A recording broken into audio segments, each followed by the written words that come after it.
ईमानदार गरीब बालक। एक गरीब लड़का था। घर में उसकी माँ थी और एक छोटी बहन। बहन बीमार थी।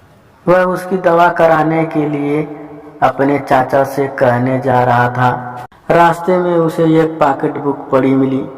उसमें 120 के नोट थे। लड़का बड़ा ईमानदार था। उसने अपने मन में निश्चय कर लिया कि यह किसी की पॉकेट बुक है। उसको पता लगाकर उसे जरूर दूंगा।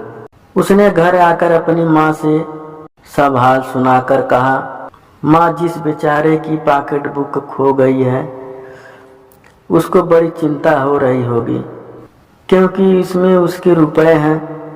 हम ये रुपए रख लेंगे तो बहुत पाप होगा और प्रभु हम पर नाराज होंगे। पर जिसके रुपए खोए हैं उसका पता कैसे लगे? माँ, तू कोई उपाय बता जिससे मैं उसे खोज पाऊं। लड़के की माँ भी बड़ी ईमानदार थी, तभी तो उसको ऐसा पुत्र हुआ। वह पुत्र की बात सुनकर बड़ी प्रसन्न हुई। उनसे कहा, बेटा, भगवान तेरी नियत की अच्छाई इसकी प्रकार दृढ़ रखे। तेरा कल्याण हो बेटा। किसी अखबार में खबर देने से मालिक आप ही आकर ले जाएगा। लड़का अखबार वाले के पास गया। उसकी नेक नियति देखकर अखबार वाले ने उसके नाम से यह विज्ञापित छाप दी, मुझे एक पॉकेट बुक रास्ते में मिली है। उसमें 120 रुपए के नोट हैं।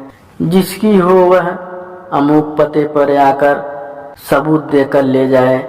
विज्ञप्ति पढ़कर पॉकेट बुक का मालिक आया और इतनी गरीबी में भी ऐसी ईमानदार देखकर चकित हो गया।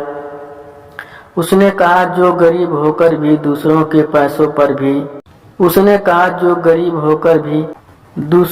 पैसों पर जी नहीं ललचाता, वही सच्चा ईमानदार है और वही प्रशंसा के योग्य है।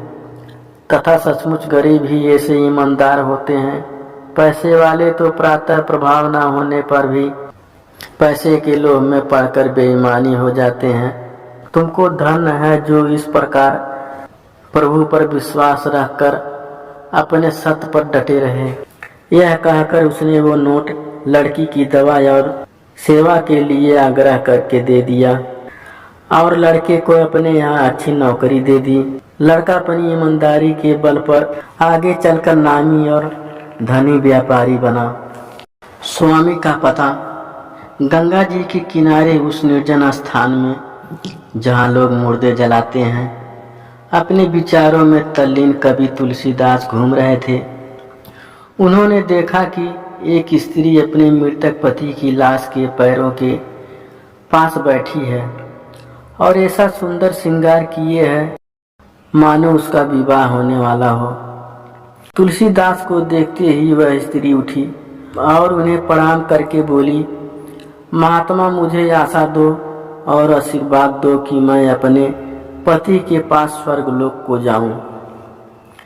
तुलसीदास ने पूछा, मेरी बेटी, इतनी जल्दी की क्या आवश्यकता है? यह पृथ्वी भी तो उसी की है जिसने स्वर्गलोक बनाया है। स्त्री ने कहा, स्वर्ग के लिए मैं लालायित नहीं हूँ, मैं अपने स्वामी के पास जाना चाहती हूँ।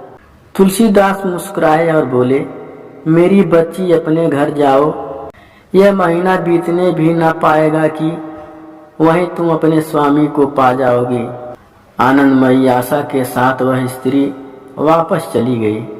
उसके बाद से तुलसीदास प्रतिदिन उसके घर गए, अपने ऊंचे ऊंचे विचार उसके सामने उपस्थित किए और उन पर उसे सोचने के लिए कहा। यहाँ तक कि उस स्त्री का हृदय ईश्वरीय प्रेम से लबालब भर गया। एक महीना मुश्किल से बीता होगा कि उसके पड़ोसी उसके पास आया और पूछने लगे, नारी, तुमने अपने स्वामी को पाया? विधवा मुस्कुराई और बोली, हाँ, मैंने अपने स्वामी को पा लिया। उत्सुकता से सबने पूछा, वे कहाँ हैं? स्त्री ने कहा, मेरे साथ एक होकर मेरे स्वामी मेरे हृदय में निवास कर रहे हैं।